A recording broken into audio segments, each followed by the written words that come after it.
We're here today to talk about protein. So, my question to you is, do you struggle trying to figure out how much protein you actually really need? There's a lot of formulas, there's conflicting advice. Do you need to track? Do you not need to track? And why the hell does this all matter? So, today's episode of Boss Bitch Radio is for the woman who wants fat loss and body changing results, but does not want to become a crazy person by tracking. Normally, we see women give up because it's confusing and you just want a simple formula. So we're going to go over that today. We're going to talk about a little secret of mine that might make me a bit of a hypocrite. Stay tuned. We're also going to talk about why protein is important for your body goals, right? For fat loss, sculpting, toning, all of those things, and how come we need to consume enough for body change. We're going to talk about things like muscle tissue preservation.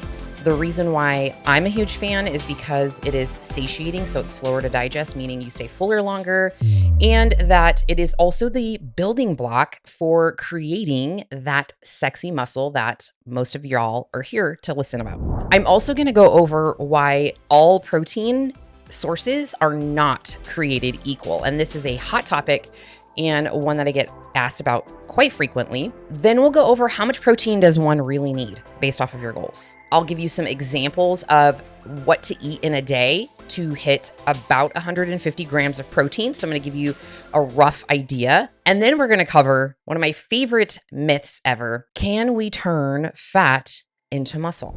Let's take a step back. For those of you that are new here, my name is Diane Flores. I've been in the health and fitness space for over 17 years. I'm an IFBB bodybuilding pro, which also makes me a professional dieter.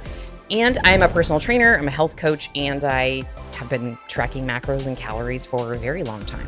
I've been 200 pounds. I have professionally dieted my whole professional bodybuilding life. I've gained weight, I've lost weight, I've been shredded, I have been obsessive, I've hated my body, I now love my body. I've had unhealthy eating behaviors and everything in between. So now a lot has changed. Because, when you do things, you learn the things. And I can honestly say right now in my life is the most healthy and balanced that I have been ever. And it's because I changed my approach to my own personal health and fitness based off of where my goals are and where I'm at. And I want to teach you guys to do the same unless you're a competitor, because that's an entirely different conversation. Before we dive in, I love my Boss Bitch besties. And if you've been listening for any moment in time, I would greatly appreciate if you go over to whatever platform you're listening on, Spotify or Apple, anywhere, and leave us a review, because I have the review of the day today. And that is from a lovely listener who left a beautiful review. Mary Elizabeth T gave us 5 stars and says, "Life coaching. Although I love all of the fitness and nutrition podcasts, I'm really loving the mindset and Monday motivation episodes. Diane provides really easy and actionable advice to help shift the way we think and believe in ourselves." Thanks, Diane. Well, thank you, Mary, and I appreciate you. So let's dive in. We're going to start with some no BS. Y'all know I be doing the real talk, the real, okay? So let's just start with a common misconception because protein helps with muscle building and preservation. And people still say to me, how can I turn my fat into muscle? Okay. So the question is, can you turn your body fat into muscle? Let me ask you another question. Can you turn an apple into an orange? No. So the proper way to think of this question, rather than turning fat into muscle, because they're two different tissues, is how can I lose fat and build muscle? Okay. A little bit of a harder goal to attain and achieve simultaneously.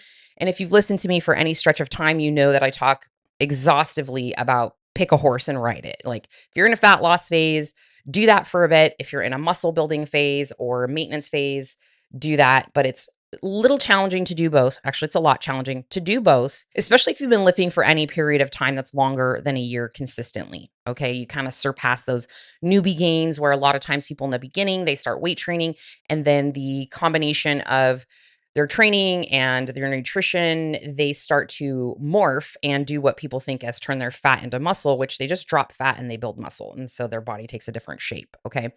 So I want you to think of the different tissues, right? You got fat and you have muscle, and they are different teams with different jobs. So, fat, it's your energy storage team. So, that's where your energy is stored. And then muscle is the moving team, right? They're the heavy lifters. They're going to help you run and jump and lift and do all the things. So, two different functions. So, that's why we cannot turn fat into muscle because they have two different completely different functions. Okay. For the metabolic piece of this and why it's important for that, it's the burning fat process is like using your stored energy, which is your body fat, for fuel. And we want that. And part of the dieting process is when you are in a calorie deficit, right? You're dieting and your calories are lower, you're trying to lose some weight. Ideally, your body is utilizing your excess body fat as fuel. And that's what we want, right? That's key. Now, building muscle needs protein and it's a special process. It's a different process entirely. So, I want you to start thinking in those mindsets and in those mind frames that totally different and they have different functions and it helps you understand your process a lot better. Now, the conversion challenge is that fat can't magically change into muscle, which I've mentioned here. And again, just to give you that comparison and drill this home for you, it's like trying to turn a soccer ball into a basketball, right? Another little analogy for you to grab onto. They're two totally different things. So let's move on to why protein is important for your body goals: fat loss, sculpting, toning, maintenance. Protein aids in muscle tissue preservation. So, plainly said, it keeps your muscle that you have. It keeps it on. It doesn't go away when you go into this crazy deficit and you start losing body fat because sometimes that happens. And that's why I feel like programs like Weight Watchers are a flawed system in the sense that people start it. And I think it's great to teach the concepts of like moderation and, portion control 100%. And if you've had success with that, fantastic. But there usually becomes a point of diminishing returns with Weight Watchers. And we see a lot of clients come to us for that. And they try to compare Weight Watchers to something like tracking their macros when the concepts are similar, but the actual strategies are different, right? The strategy for Weight Watchers is just essentially hitting a calorie goal, and that's going to create some fat loss or some weight loss. And macro tracking, at least the way that we do it with our clients, is we teach you, yes, to stay in a certain calorie range and also what those calories need to be made up of, right? So we're not going to, on Weight Watchers, I don't even know the point system anymore. I've done it, but it has been before Tyson, my youngest, was born. So probably over 20 years ago. The concepts there are calories based off of points, right? Certain foods have certain points. And forgive me if I'm butchering the entire process or if they've changed it in 20 years, but you could essentially eat your day's worth of points in brownies and still lose weight. Okay. Same thing for macro tracking. However, with macro tracking, we get more specific because what you eat is important to decide what your body is going to look like, the composition and the shape and all of that.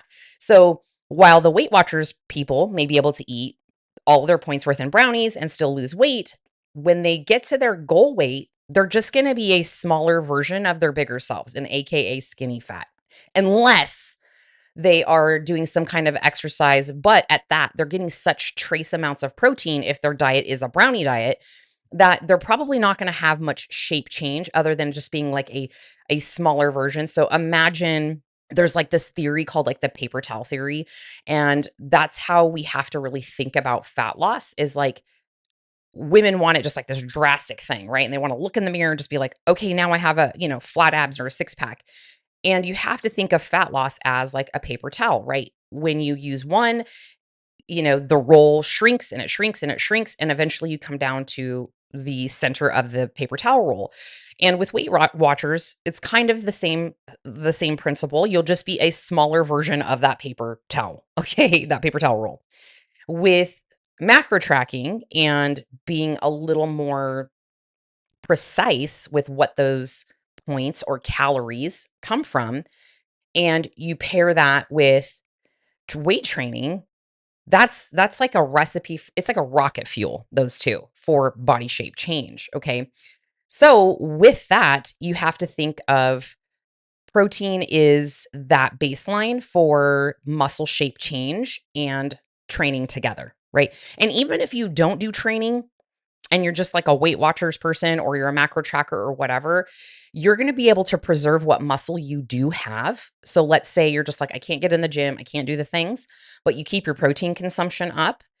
Then if you are still losing weight, then it's likely you'll lose less muscle in the process, because when you lose weight, friends, when you go on a diet or some kind of plan to drop body fat, it is inevitable that you're likely going to lose some muscle tissue in the process. It's just the nature of the beast. And that is why when you see bodybuilders or competitors or people in like transformation programs and doing weight training and things have a higher level of protein that they're eating, it is because they should understand that concept that when they go into a diet phase, their body is likely going to, by the nature of restricting calories or, cardio, going to lose some muscle tissue. So with that increased protein, you decrease the likelihood of that being so drastic. Okay.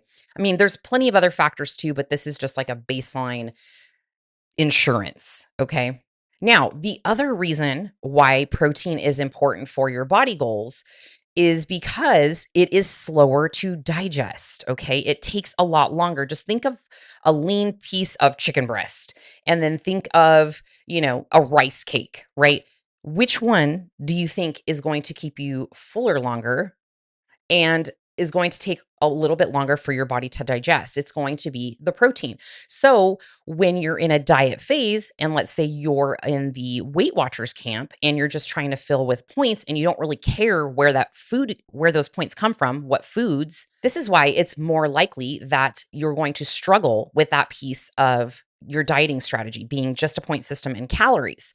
Now, let's turn our attention to the macro dieter or somebody who focuses on protein with their calorie deficit, right? They're in a diet, let's say it's 13 to 1500 calories or something, and they are consuming a appropriate amount of protein based off of their goals for those macro numbers.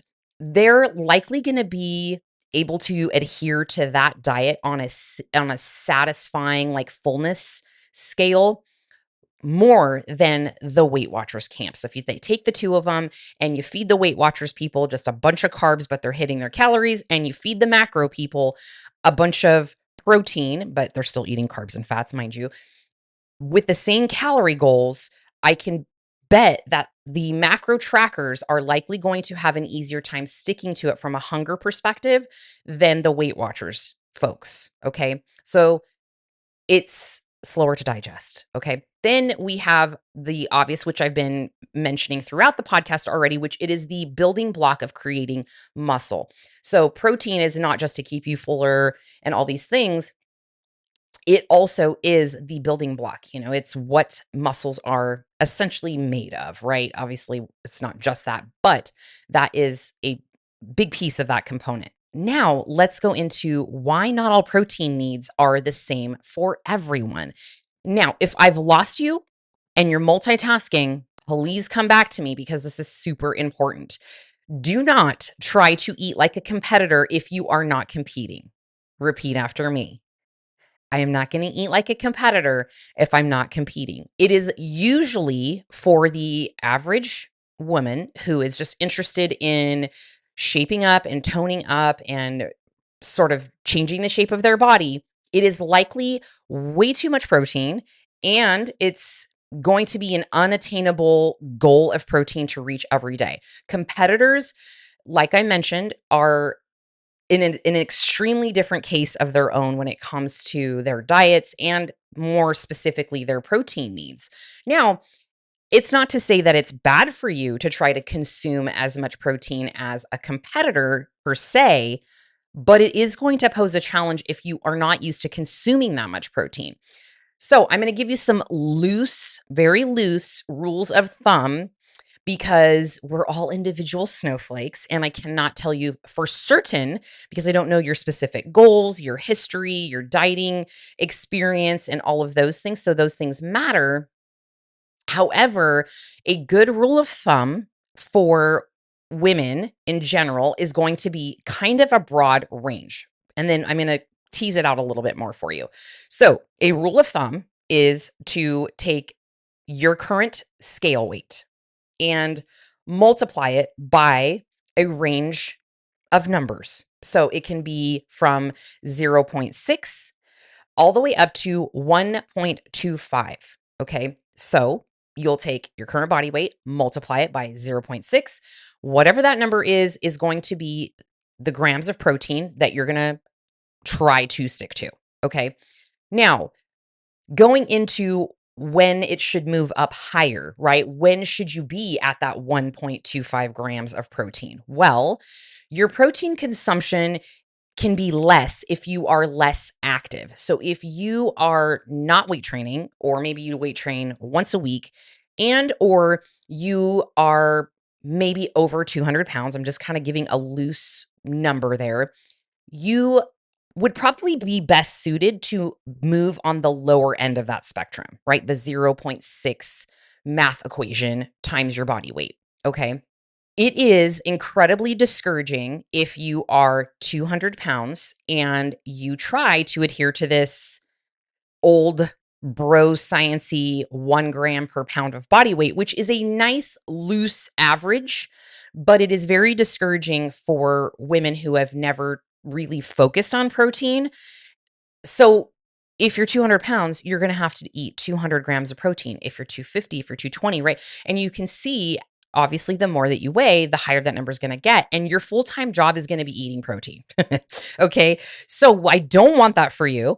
And it's unnecessary because, in the grand scheme of things, this is just a loose calculation to make things easier, quite honestly, for the general population to just have a guideline to run with and get some kind of success. However, if you want to get more granular with that and more scientific-y, okay, is a lot of research out there that is showing that it is better suited to know what your lean body mass is. So if you go get like a DEXA scan or a very accurate body fat test, and I say that because there's a lot of malarkey, okay, out there of body fat test.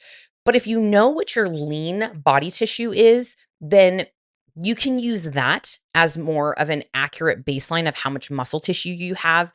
And let's say for example, I'm 155 pounds right now, and I go to get a DEXA scan, and they tell me your lean body mass is, let's say, 110 pounds. I don't know if that's just like a random number, but let's say it's 110 pounds. Okay. Then I would just try to stick to about a gram per pound because that's reasonable. That's something unattainable that I can stick to. Now, if my lean body mass was higher than that, I would want to increase the protein to match that so I can keep that lean muscle tissue happy. And if it was less, I could probably go lower, right? Because that's what my lean tissue is, and the rest is body fat on my system and organs and, other things. So when you are more active, and let's say you weight train maybe a couple times a week, maybe you take some, exercise classes and whatnot, and you have zero idea what your body fat is, and you're not going to take the time to go figure that out, and you just want a simple formula, then something more accurate would maybe be a little bit higher in that 0.8 to 1 gram, somewhere in there, and play around with the numbers until you find something that feels attainable, something that is you can adhere to. Okay. So that again is just a loose guideline of like, how the hell do I figure it out? Bust out your iPhone. Well, not right now if you're driving, and just say, okay, I weigh this much. And in order for me not to get discouraged, because I don't really prioritize protein right now, I'm going to go on the lower end. I'm going to multiply that. And now I have a pretty little number. Okay. Hold on to that number. And we're going to talk about some protein sources and also some other things that you need to know when it comes to protein. Okay. Now, moving on to protein sources are not all created equal. Okay. So if you are like, oh, yeah, not a problem. I eat my collagen, I drink my collagen shake, and, you know, I be eating all the things that are protein rich, and you only stick to like one food, because you don't have an expanded palate where you've tried other sources of proteins. You want a variety of amino acids in a perfect world. Okay. Now, because amino acids are the building blocks of your muscle, you need to make sure that you have the right ones. Okay. There's a list of essential, they're called, maybe you've heard this, EAAs, or essential amino acids. And those, my friend, are the VIP of your body. Okay. They're the very important proteins. And they're the ones that your body cannot make on its own. Okay. Now, with those, you are going to need those essential aminos to build muscle. So let me give you some examples of complete proteins. Now, this is not exhaustive, but this is the most popular list and one you will see often when it comes to people who are bodybuilders, or they're in the space that I'm in with like weight training and things like that. If you follow anybody who is along the same lines, is these foods are the ones that contain those essential amino acids. So when you're trying to increase your protein and you're like, oh, I'm just drinking a shake all day, or I'm just, eating my collagen and, I'm drinking that all day. Collagen is not going to be one of those. Okay. We're going to talk about that in just a little bit. But with your complete proteins, I want you to think along the lines of animal products. And I know the vegetarians and the vegans are screaming right now. However, beef, chicken, fish, eggs, and dairy, those foods are generally the main sources of your essential amino acids. Okay. Now, let's talk about our vegetarian and our vegan friends. Okay. I fully support that decision. 1,000%. In fact, I have dabbled in both of those nutritional philosophies multiple times over my life. In the past 45 years, I've gone vegetarian probably 4 to 5 times. I've gone vegan probably 2 to 3 times. So I have experimented and experience in both of those. And while it's not my specialty, I've definitely done the research because I've been passionate about weight training and body reshaping since the moment I saw a woman in a fitness magazine. And I was like, I need to figure out the code for that. Okay. So plant sources are going to lack some of these amino acids. Now, things like quinoa, tofu, lentils, beans, nuts, we also have like seeds in there. Now, it's a little more challenging as a vegetarian or a vegan to attain a proper ratio of essential amino acids, but it is not impossible. And that can be helped with supplementing some EAAs. And there's a variety of ways that you can do it. People get really savvy with like protein combining and knowing which proteins have the essential and like most important aminos, like leucine for muscle building. And a lot of these foods that fall under like plant-based lack some of the important aminos. So if you are vegetarian or vegan and you struggle building muscle, this is a key for you to do some research and find out which plant-based sources are rich in the aminos that you need to build complete proteins. And it does take a little bit of Jenga of your foods, but you can do it. And it is widely seen. You can look up vegan bodybuilding, vegetarian bodybuilding, and you'll see some amazing physiques, and they make it happen and they understand the concept of their aminos and making sure they're getting the proper ones. Now, back to the collagen discussion. Okay, collagen is not sufficient in terms of being a complete protein for muscle. Collagen is going to be more for your connective tissues, right? Your joints, your hair, your skin, your nails, those things. I consume collagen every single day because of vanity, duh. And I am insistent that while my biological age is 45, that my body age is 35. And one of the ways that I do that, and this is just like a little secret thing of mine where I'm like, okay, I'm not going to age past 35. And I just tell myself that, and I'm going to do the things as if I was still 35, and I want to feel 35, and I want my body to move like I'm 35. And so Part of that is a piece of my strategy is the collagen supplementation because I know I'm not getting it from my diet. I'm not getting enough from my diet. Okay. All right. Again, if I lost you, come back for a second because we are going to talk a little bit more about how much protein you really need for fat loss and muscle preservation. I know we went into it a little bit, but we're going to dive even deeper. Okay. I'm going to talk to you about my strategy and also why I don't really think you need to track, but it might take some practice. And I know that my opinion is likely going to piss off some fitness professionals, especially those who make a living off of teaching people that they have to track macros. And let me tell y'all, I was that girl. And let me tell y'all, we have a program that teaches you how to do that, right? We teach that in the Goddess Body Project. We do that with our online one on one clients. And it's really to give them a discernment and understanding because they are so far removed typically from understanding, oh, okay, I've been dieting, but I've been doing it wrong, right? And so we guide them that way. However, I think once you have a foundational understanding of fat loss and you know how to lose weight, and for somebody who has competed almost 20 times, I know the process like the back of my hand.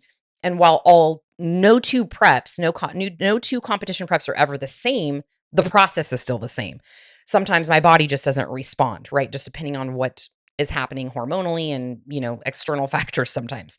So, my strategy, okay, because I said we were going to go over this as far as you know, a secret that might make me a little bit of a hypocrite is I do not track macros anymore. I know.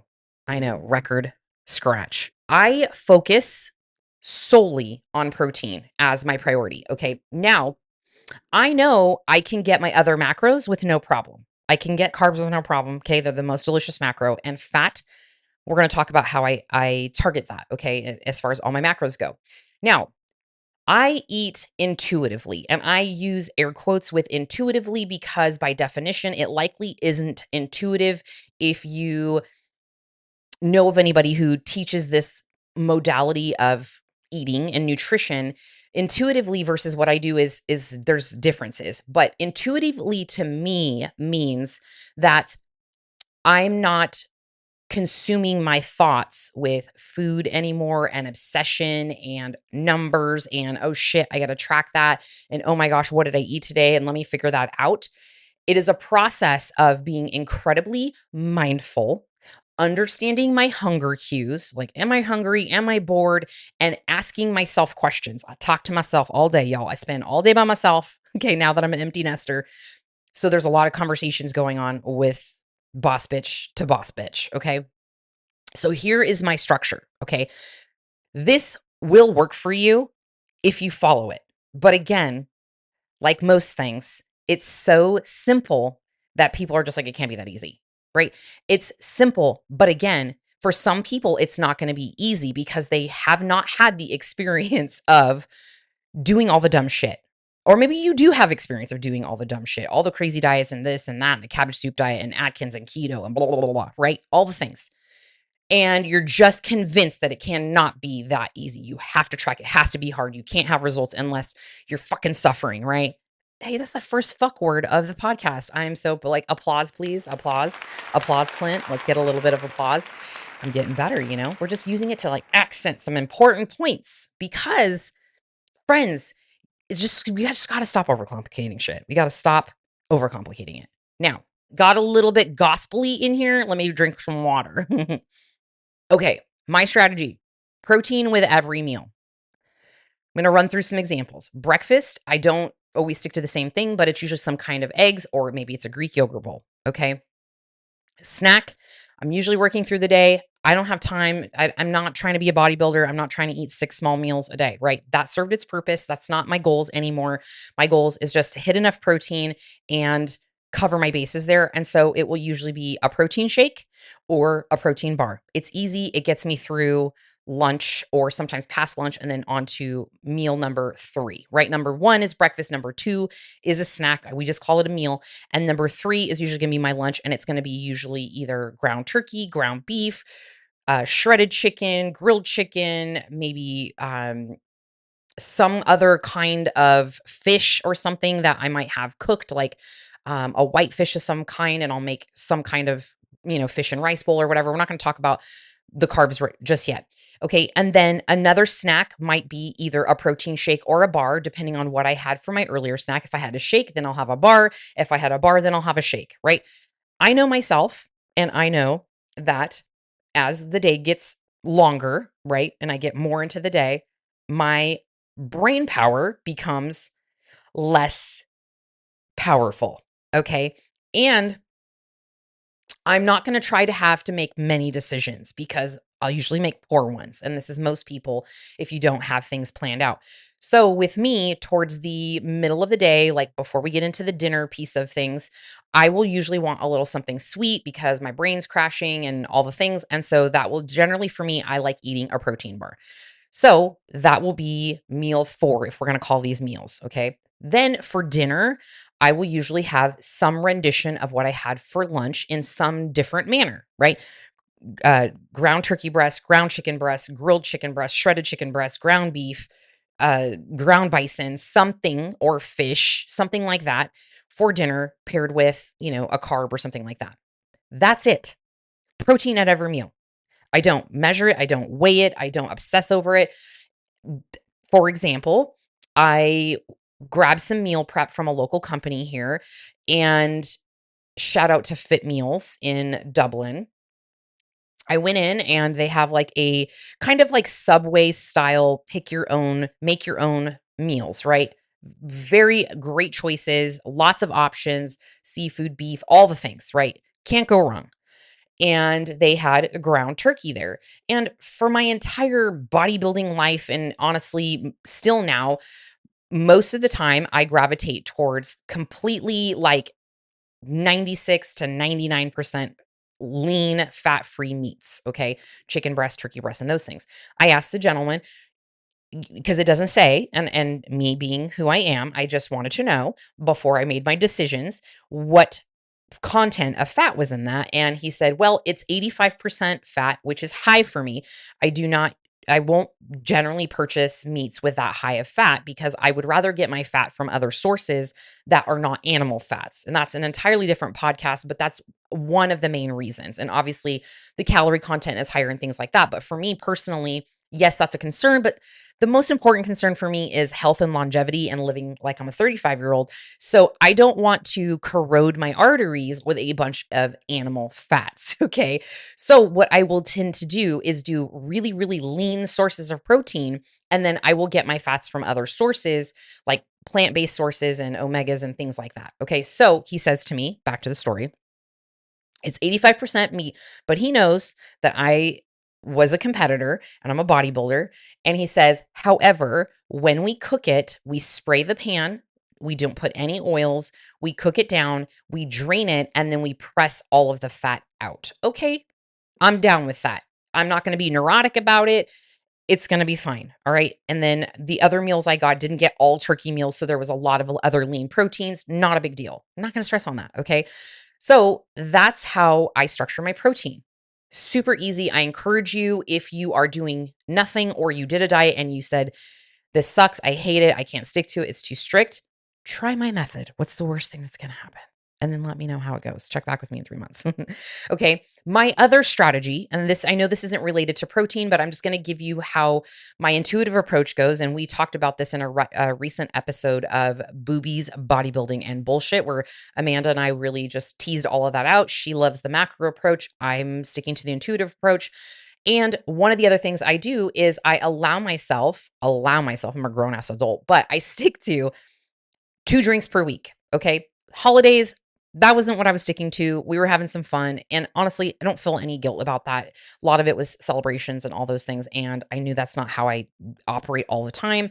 We got through that, back to my regularly scheduled program. And that tends to be a maximum of 2 drinks per week. Now, that could change. I could be celebrating somebody's birthday. Something could pop up. Somebody could buy me a drink or whatever. I'm not going to stress out about that. Okay.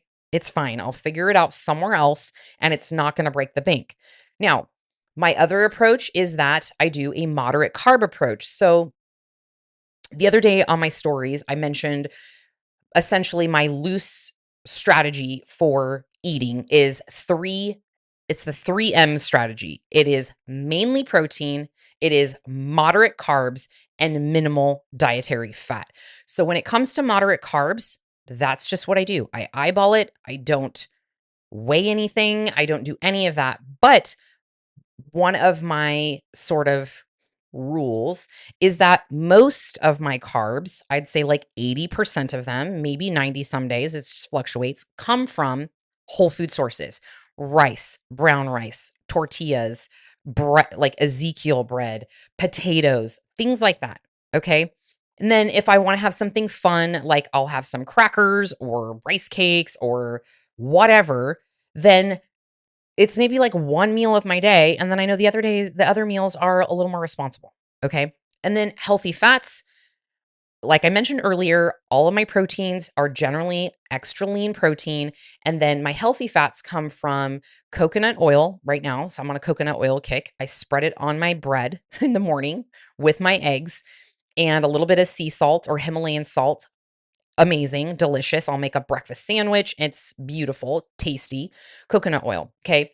Avocado and almond butter, peanut butter, some kind of nut butter. Those are my healthy fats. I do not weigh them. I do not track them. I do not obsess over them.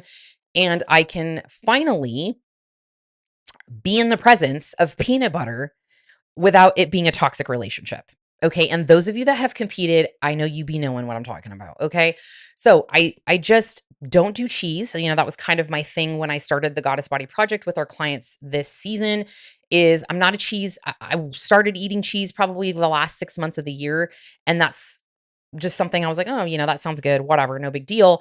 And then every day I was eating cheese. And then every day it was like 2 to 3 meals were having cheese. And I just know it doesn't feel good. And it's something that's like, yes, it's yummy. Cheese is amazing. Cheese is great, but I don't need it every day. And so what I do is I'm just on the weekends, if we go out, which we always do, and I'm going to eat like a burger or something like that, I might have cheese and like not have bacon, or I might have cheese and not have avocado. That might be the day I'm like, oh, healthy fats are going to get kicked to the curb today because I'm really craving some cheese on this burger. I just swap things out and I have this like balance. So while it's intuitive, it's not particularly like intuitive where I'm like, "Ugh, I'm having a bad day." And I'm just like, my body really wants brownies. That's not how I roll. um, Sometimes if the mood strikes and there's brownies or whatever, somebody makes it, it's a homemade thing, then I will be like, that looks really good. I want to partake intuitively. I know that that looks delicious and I'm going to want to enjoy that. But if it's like a store-bought brownie, like a grocery store, or whatever, or a packaged like Little Debbie brownie, I ain't eating that crap. And you are not doing that. Stop it. Okay. I have no idea how much protein I consume. Zero, zilch, zip. Okay. However, Amanda seems to think that I have laser beam eyes and I can see through food and I know exactly how much I'm consuming. I'm guessing I'm probably in and around 100 to 140. And I know that's kind of a big fluctuation, but I know just based off of how I know how much protein foods have, when I'm looking at my meals throughout the day, I'm like, okay, 20 to 25. Okay, that's definitely 30 because it's a protein shake and I can read the label. And then, and I just know, and I kind of go down that way. And by the end of the day, I'm like, yeah, I'm probably been around there, but I don't stress about it. It's just like on autopilot and I don't worry about it, right? I have no idea how much protein. I have maintained roughly 155, except for around the holidays. And those of you that followed my email sequence of how I dropped 5 and 5 right before New Year's, you saw the process there, right? I kept up to speed with you guys in the email and showed you how. And I was like 162 and it was holiday bloat and I got that all off and I'm right back down to 155. Okay. I love the shape of my body. I'm fine with it. If I'm a little bit leaner, great. If I stay here, go up 5 pounds, awesome. It's really based off of how I feel and how my clothes fit. And when I go to get in a bathing suit or a bikini, how am I feeling in that? Am I feeling confident? Because those are activities that are important to me, right? In the summertime, getting in the pool with my granddaughters, being, wherever. And I'm going to rock a bikini no matter what, because this is just like, that's my MO, right? But how am I feeling? I want to be feeling good in that process. And this is the strategy that I am trying to really push out to the masses. And it's something that I'm teaching in the Goddess Body Project right now in our group program every week because it's sustainable. Okay. Now, fitness professionals, hi, it's me. I was that person. They want you to do crazy calculations and obsessive tracking and percentages and this and that. And that is discouraging and it becomes overwhelming for a lot of people. So don't get overwhelmed. I'm going to give you an example of real quickly 150 grams of protein. Okay. How to achieve 150 grams of protein. That can look like 3 eggs and a chicken sausage for breakfast. Okay. Roughly about 35 grams of protein. Maybe you have a Greek yogurt that's 15 grams. Consume some hummus throughout the day. Maybe you have like some, rice crackers and hummus, about 6 grams of protein. 4 ounces of chicken is going to give you about 25 grams of protein. You have maybe some lentils with your dinner, and that's 24 grams of protein. And then you have some sirloin, which is 6 grams or 6-ounce sirloin, which is about 46 grams of protein. There you have it, right? And additionally, you would probably be eating other things in tandem with those foods that have some other traces of protein. But I wanted to give you a little bit of a sense of what that looks like, right? Breakfast is 3 eggs and sausage. Snack might be some Greek yogurt. Another snack might be some rice crackers and hummus. Lunch might be chicken and lentils. And then sirloin, and you've got a well-rounded 150 grams of protein, loosely, okay? And that is from real ass motherfucking food, all right? Now, if you are like, I'm still lost, I don't know what to eat, I have a freebie protein download. It's a cheat sheet. It's just like 23 of my favorite snacks. By all means, please visit. The link may be here in this YouTube video to download that, and or find it in the description in the show notes and download that shit and go shopping, bitch. Okay. That is one step. And just quit overcomplicating it, right? If you're happy with your weight, maintain what you're doing and just aim for protein at each of those meals. If you would like to lose some body fat, then you're going to eat less, move more, increase your protein at every meal. If you have a lot of body fat to lose, same thing applies. You just do it for longer. Okay. Now, one caveat I will say is if you have less than 10 pounds to lose, this means you are going to have to get more specific. And this generally falls in the camp of most of my women that are competing, and why we have to get down to some preciseness with that, right? You can't just loosey-goosey that.